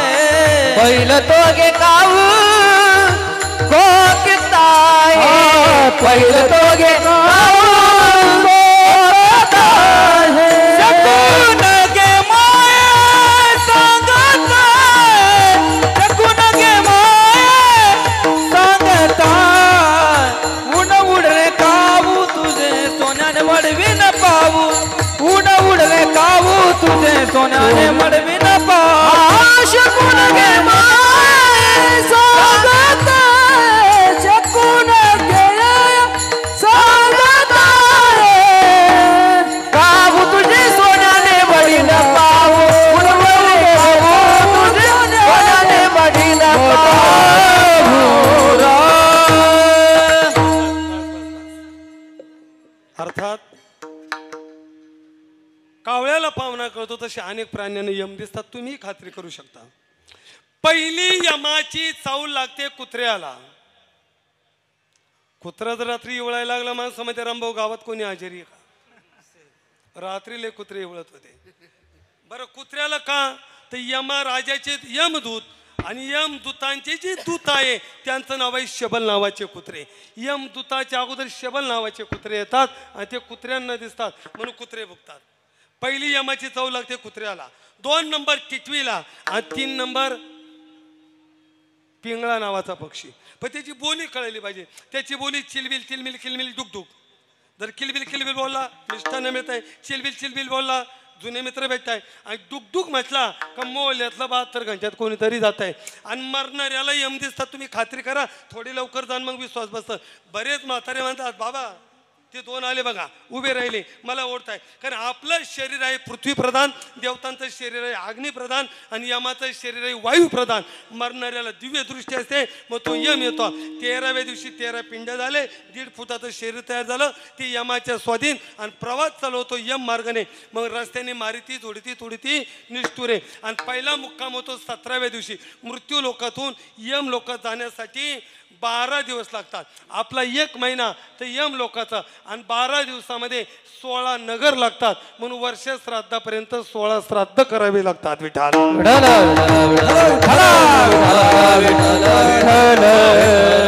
एका नगराचा विचार करू. पहिलं नगर त्याचं नाव आहे सोमपूर नावाचं नगर. पुष्पा भद्रावती नावाची नदी, त्या वृक्षाखाली जी विश्रांतीला थांबतो. आणि मग मुला कोणी इच्छा करतो की आता माझ्या उद्देशाने मुलांना काहीतरी द्यावं, म्हणून आपण पहिलं मासिक श्राद्ध घालतो. मग तुम्ही म्हणाल श्राद्ध इथं करायचं, ती व्यक्ती आहे का नाही, त्याला कसं मिळतं? फक्त 2च शब्दात पटवतो. स्वयंपाक तिकडे चालू आहे, कारागिराकडनं 4 ग्रॅमची मिरची चुल्यात पडली, खोकला इथं आला. मिरची जर तिथं पडली तर खोकला इथं का आला? तर अग्नीचा गुणधर्म आहे वस्तूचं पृथक्करण करणे. अग्नी काय करतो? वस्तूचं पृथक्करण करतो. आणि पितरांचं मुख अग्नी आहे. अग्नीमध्ये दिल्याशिवाय पितरांना प्राप्त होत नाही. पितर जेवतो पोटात कोणता अग्नी? जठरा अग्नी. अग्नीचे 11 गण, सूर्याचे 21 गण आणि पितरांचे नित्य 31 गण आहे. इथं अग्निकुंडात पडलं, त्याला प्रत्यक्ष शरीर नाही, सूक्ष्म शरीर असल्यामुळं त्याची तृप्ती होत असते. हे नाही तर पुढे बोलतो. तुम्ही इथं बसतात, तुमचा मित्र मुंबईला आहे, त्याने कॉल केला, मित्रा पैसे संपले. आता तुम्ही कीर्तनात, तुम्ही बँकेत गेले नाही, तुम्ही फक्त मोबाईल काढला आणि 6 सेकंदामध्ये इथून पैसे मुंबईला गेले की नाही? जरी यंत्राच्या साह्यानं 6 सेकंदात इथून पैसे मुंबईला जातात. श्रद्धेने मंत्राच्या साह्यानं इथं दिलेलं त्याला का पोहोचू नये? विठाला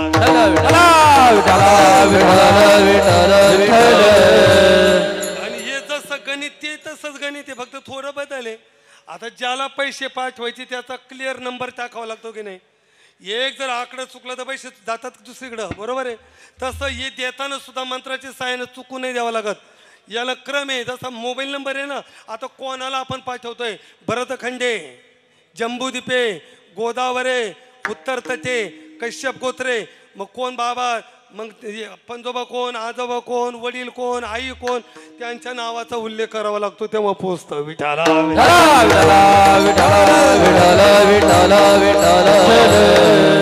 12 महिन्याचे 12 महिने घालवता. प्रत्येक महिन्याचा विषय वेगळा आहे. आणि नंतर श्राद्धादी कर्म करून मुलगा दक्षिणेला तोंड करून अखेरचे पिंडदान अंगठ्याने करतो आणि वडिलांच्या ऋणातून उत्तीर्ण होतो. 5 बोटे, प्रत्येक बोटाचं कार्य वेगळं आहे. याचं कार्य दाखवणे, संकेत, सूचना, निर्देश. याचं काय कार्य आहे? हे दात घासतं, पण कोलगेट जन्माला आल्या पण हे रजेवर गेला.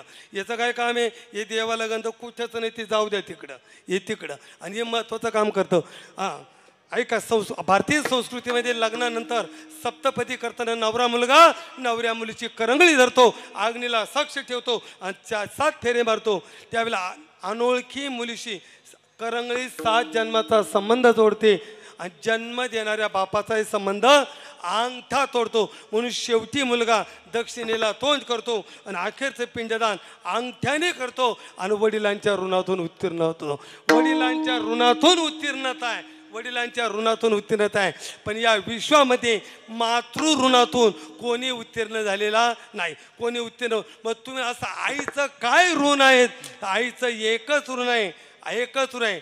तिला खायला द्या, नका द्या. तुमच्या घरात ठेवा, नका ठेवा. तिच्याशी बोला, नका बोला. तिचा सांभाळ करा, नका करा. पण सेवाच्या श्वासापर्यंत समाजाचं हित व्हावं, हा आईच्या चित्ताचा विषय अभंगाच्या पहिल्याच्या. लेकुराचे हित, लेकुराचे हित, लेकुराचे हित, लेकुराचे हित, लेकुराचे हित, लेकुराचे हित, लेकुराचे हित, लेकुराचे हित. वा माऊलीच्या चित्ता, वा माऊलीच्या चित्ता, माऊले चित्त ऐशी गळवळ्याची जाते, ऐशी कळवळ्याची जाती ऐशी कळवळ्याची जाती ऐशी कळवळ्याची जाती हवा माऊलीचे चित्त वाहे माऊलीचे चित्त ऐशी कळवळ्याची जाती ऐशी कळवळ्याची जाती ऐशी कळवळ्याची ऐशी कळवळ्याची जाती हो गोराचे येत वाहे माऊलीचे चित्त वाहे माऊलीचे चित्त वाहे माऊलीचे चित्त लेपुराते वाहे माऊलीचे चित्त वाहे माऊलीचे चित्त वाहे माऊलीचे चित्त प्रत्येकाच्या चित्ताचा विषय भिन्न आहे. लोभी माणसाच्या चित्ताचा विषय धन आहे. कामुक माणसाच्या चित्ताचा विषय काम आहे. भक्ताच्या चित्ताचा विषय देव आहे. पण आईच्या चित्ताचा विषय लेकरू आहे. विठाला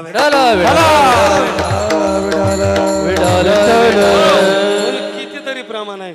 कार हिंडते आकाशी चित्त तिचे माता गुंतली कामाशी. मातेची याची ते अवघी बाळकाची अवघी बाळकाची व्यापते अवघी बाळकाची मातेची याची ती अवघी बाळकाची व्याप्ती अवघी बाळकाची व्याप्ती अवघी बाळकाची व्याप्ती उडाली पक्षीनी गेली अंतराळी उडाली पक्षीनी गेली अंतराळी उडाली पक्षीनी गेली अंतराळी उडाली पक्षीनी गेली अंतराळी हा चित्त बाळा जवळी ठेवून चित्त बाळा जवळी ठेवून कैसे माझे मन राहो का ईश्वरी कैसे माझे मन राहो का ईश्वरी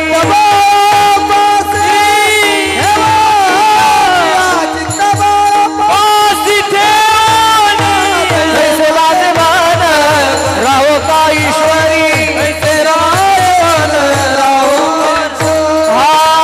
उडाली पक्षीने गेली अंतराळी चित्त बाळा जवळी ठेवून या चित्त बाळा जवळी ठेवून या चित्त बाळा जवळी ठेवून या उडाली पक्षीने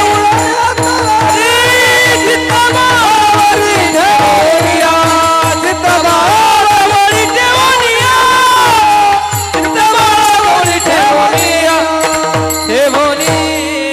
या फक्त माझ्या बाळाचा चांगला व्हावा हा आईच्या चित्ताचा विषय. तसा आपलं हित व्हावं हे फक्त तिघांनाच वाटतं महाराज. पहिलं श्रुती शास्त्राला वाटतं, दोन साधूला वाटतं, आणि जिच्या पोटी जन्म घेतला ते आईला वाटतं. फक्त उभी आहे का वेद कठोरी निष्ठोर आहे तो वेद बापाच्या भूमिकेत येते, पण श्रुती मात्र आईच्या भूमिकेत येते. ज्ञानोबराय म्हणतात अहितापासून काढती हित देवनी वाढविती नाही श्रुती परोती माऊली या जगात श्रुतीपेक्षा दुसरी माऊली नाही. तिला वाटतं आपलं हित आणि आपलं चांगलं व्हावं बरोबर व्हावं उद्धार व्हावा हे फक्त संतांना वाटतं. म्हणून संतांना माय शब्द वापरलेला आहे. तुम्ही संत माय म्हणून बघा ज्ञानोबरायला सगळ्या संतांनी माय म्हटलेलं आहे. विठ्ठला ज्ञानराज माझी योग्याची. बरं त्याच्यानंतर वेदशास्त्र सुद्धा साक्षी देतात. वेदशास्त्र देती गोई म्हणती ज्ञानाबाई आई महाराजांनी म्हणा नाथ महाराजांनी साधं ज्ञानाबाई माझी अनाथाची माय ज्ञानाबाई माझी अनाथाची माय ओ ज्ञानाबाई माझी अनाथाची माय ज्ञानाबाई माझी अनाथाची जनार्दनी पायवंदी एका जनार्दनी पायवंदी न पाहे आती कुणाचा विचार न पाहे आती कुणाचा विचार एका जनार्दनी पायवंदी एका जनार्दनी पायवंदी न पाहे आती कुणाचा विचार न पाहे आती कुणाचा साधकाचा माय बापा दरुषणे हरे बाप साधकाचा माय बाप दरुषणे हरे बाप सर्व मुझे सुखारूप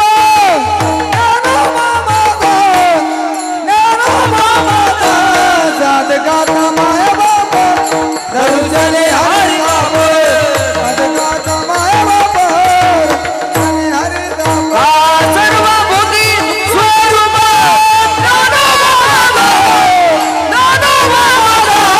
साधकाचा माय बाप दरुषणे हरे बाप साधका माय बाप दरुषणे हरे बाप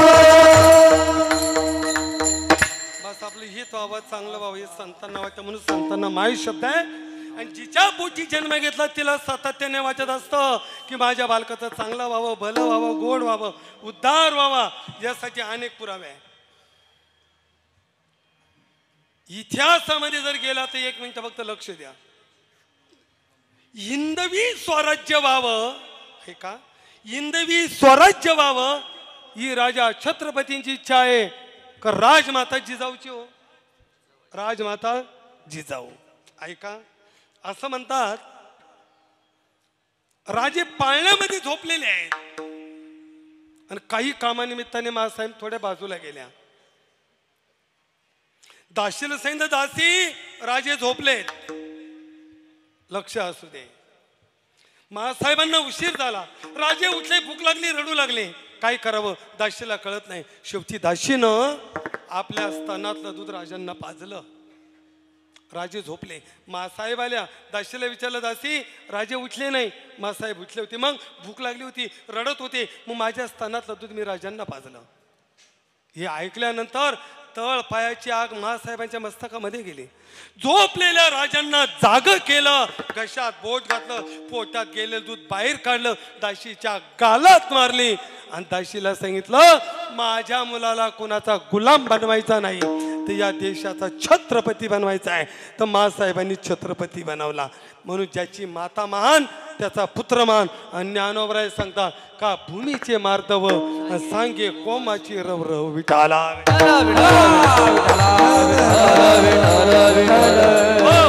हीच बाबाई आईला वाटतं. तुम्ही नवनाथ ग्रंथ आता चालू झाला असेल श्रावण मासाला प्रारंभ आहे.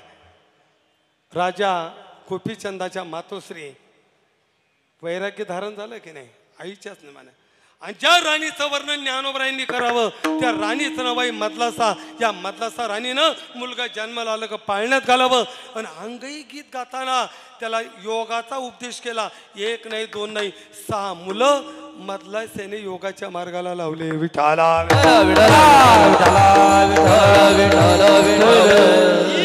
आईला वाटतं नाही ना महाराज पण परेशानला वाटतं येत व्हावं सोयऱ्याला वाटतं येत व्हावं मित्राला वाटतं येत व्हावं भावाला वाटतं येत व्हावं मारण्यामध्ये हित व्हावं वाटतंय त्यांना. पण त्याच्या पाठीमागं स्वार्थ दडलेला आहे. पण समाजामध्ये अशी एकच जाते संत किंवा आई कुठलाही स्वार्थ कुठला लाभ न करता प्रेम करतात अभंगाच्या दुसऱ्या ऐसी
मित्रांना वाटे एक आजोबा आणि आजी मला भेटले. आजोबांचं वय असेल 75-80च्या आसपास. आजीबाई 2-5 वर्षांनी कमी. आजीबाई पुढे चालत होत्या, आजोबा पाठीमागं होते. आजीबाईंच्या बगलामध्ये आजोबांची काठी होती, बगलामध्ये वळकुटी होती, जाड भिंगाचा गॉगल, मागं सुतळीची दोरी, 2 जातीच्या चपला, आंबडीसारखे केस, तोंडावरच्या सुरकुट्या आणि हळूहळू ते त्र्यंबकेश्वरला निघाले. मी सहज म्हटलो, आई बाबा या वयामध्ये वारी करणं योग्य नाही, ठाईची बैसोनी करा एक चित्त. म्हातारी म्हटली, महाराज आम्ही वारीला नाही चाललो हो. मग वृद्धाश्रमात चालले, कोणी नाही. महाराज 4 मुलं आहेत. 2 वर्षापूर्वी मुलं विभक्त झाली. एकही मुलगा सांभाळ करायला तयार नाही. म्हातारी कांद्याच्या चाळीमध्ये बारदन लावून म्हातारपणाला संसार थाटला महाराज. हे म्हातारं एका कुक्कुट पालनावरती वाचमिनकी करत होतं. जे मिळेल उदरनिर्वाह होत होता. 2 महिने गेले, दृष्टी गेली, म्हातारा पडलं. पण मुलगा, सून, नातू कोणीच बघायला आलं नाही हो.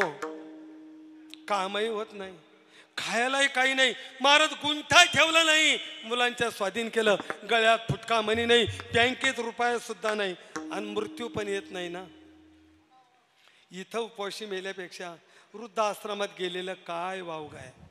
ऐकताना मला वाईट वाटलं, तुम्हालाही वाईट वाटलं. मी सहज बोललो, अरे अशी जर हरामखोर मुलं असेल तर भगवान त्यांचं वाटूळ केल्याशिवाय राहणार नाही. असं म्हटल्याबरोबर त्या आजीने आजोबाची काठी फेकून दिली महाराज, आणि माझ्या तोंडावर हात ठेवला. मला पुढे बोलू दिलं नाही. मला वाटलं मागं पुढं कोणी गावचा असेल. भीती वाटली. आजी तुम्हाला भीती वाटली का? नाही हो महाराज. मग का बोलू दिलं नाही? का बोलू दिलं नाही सांगते महाराज, ऐका. माझी 4 मुलं आहे महाराज. माझ्या 4 लेकरांचा संसार सोन्यासारखा आहे महाराज.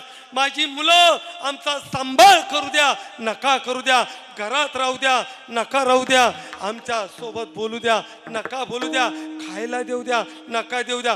परंतु महाराज माझ्या लेकरांना शिवी शाप देऊ नका.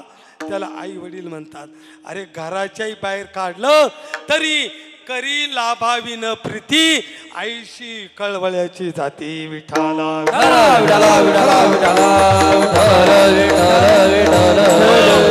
आणि मग केलंय काय?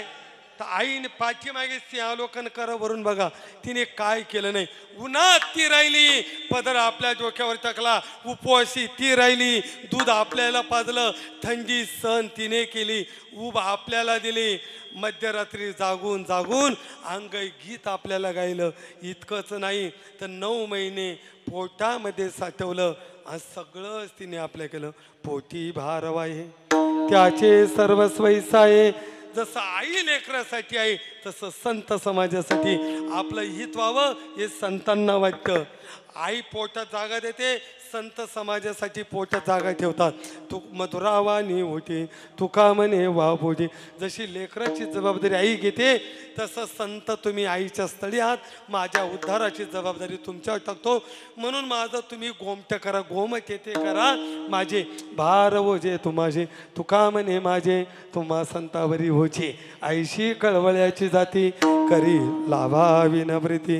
विठोबा रघुमाई रघुमाई, हरी जय जय विठोबा रघुमाई, जय जय विठोबा रघुमाई, विठोबा रघुमाई, विठोबा रघुमाई, हा विठोबा रघुमाई, विठोबा रघुमाई, विठोबा रघुमाई, विठोबा रघुमाई, विठोबा रघुमाई, विठोबा रघुमाई. अरे जय जय जय विठोबा रघुमाई, विठोबा रघुमाई, विठोबा रघुमाई, विठोबा रघुमाई, विठोबा रघुमाई,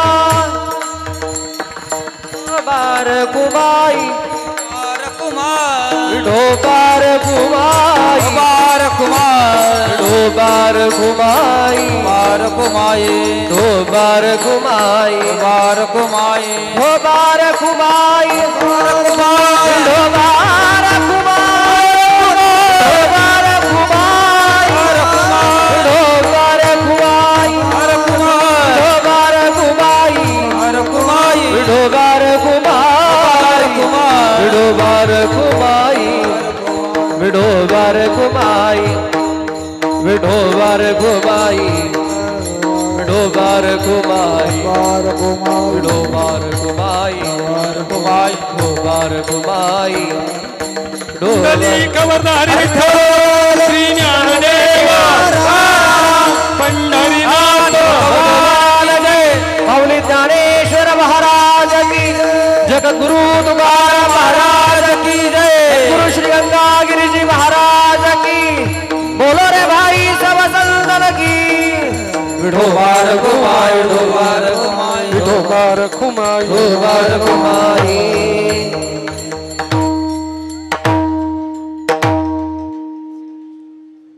आज या ठिकाणी सन्माननीय वसंतराव त्यांच्या मातोश्री गंगा भागीरथी जयवंतबाई देवराम पाटील आहेर. खरं तर या परिवाराला मातृदुःख होऊन आज 1 वर्ष परिपूर्ण होत आहे. आपण नेहमी म्हणत असतो स्वामी तिन्ही जगाचा आई विन भिकारी. ज्या दिवशी आई गेली दयेचा सागर असला, ज्या दिवशी आई गेली प्रेमाचा झरा संपला, ज्या दिवशी आई गेली आतुरतेने वाट पाहणारे डोळे गेले, ज्या दिवशी आई गेली संस्कार देणारा शिक्षक गेला, ज्या दिवशी आई गेली बाजू मांडणारा वकील गेला, आणि ज्या दिवशी आई गेली त्या दिवशी खरं दूध गेलं आणि डुप्लिकेट दूध शिल्लक राहिलं. म्हणून बरीच माणसं आईच्या मरणानंतर दूध खात नाही घेत नाही का तर खरं दूध गेल्या दुधाला काय किंमत आहे. माता वर्गांना विचारा, तुमचं माहेर पण कुठपर्यंत? जोपर्यंत तुमची आई जिवंत आहे ना तोपर्यंत तुम्ही माहेरामध्ये लेख आहात लेख. आणि जोपर्यंत आई जिवंत आहे तोपर्यंत कधी तुमची पिशवी रिकामी येत नाही. आणि ज्या दिवशी माय गेली का त्या दिवशी त्याच माहेरात आपण पाहुणी होतो. म्हणून एक म्हणे, जोपर्यंत माय तोपर्यंतच माहेर. आणि ज्या दिवशी माय गेली त्या दिवशी आपलं माहेर संपलं. आणि ज्या दिवशी आपली आई गेली त्या दिवशी आपलं प्रेम गेलं. पण एक पाऊल पुढे येऊन सांगतो, आई गेल्यानंतर आईची जागा कोणी भरून काढू शकत नाही. पण आईची जागा फक्त भरून काढते ती आपली बहीण विठाला विठाला.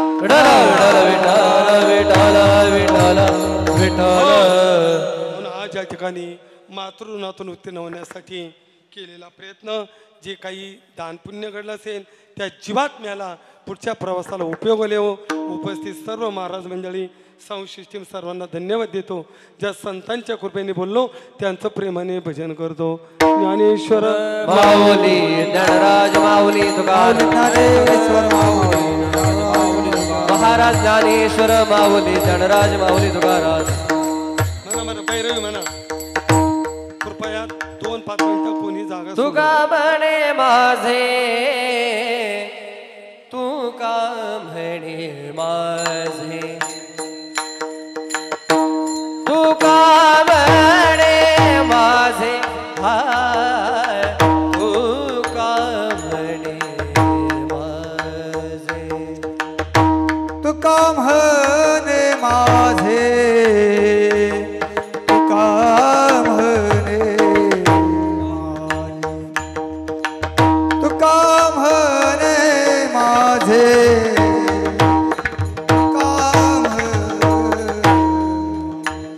तुम्हा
ऐसी गडबडाची जाती ऐसी गडबडाची जाती ऐसी गडबडाची जाती गडबडाची जाती ऐसी